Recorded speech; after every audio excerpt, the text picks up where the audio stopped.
রাজ্যের ৯০০টি বিদ্যালয়ে স্কিল এবং স্মার্ট এডুকেশন চালু করেছে রাজ্য সরকার, বলেছেন যুব বিষয়ক ক্রীড়ামন্ত্রী টিঙ্কু রায়।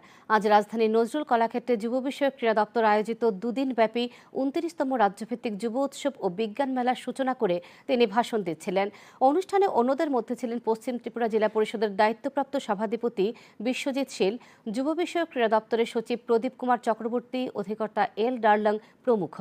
যুব উৎসব উপলক্ষে আয়োজিত প্রতিযোগিতায় ৮ জেলা থেকে ৩৩৬ জন প্রতিযোগী সামিল হয়েছেন।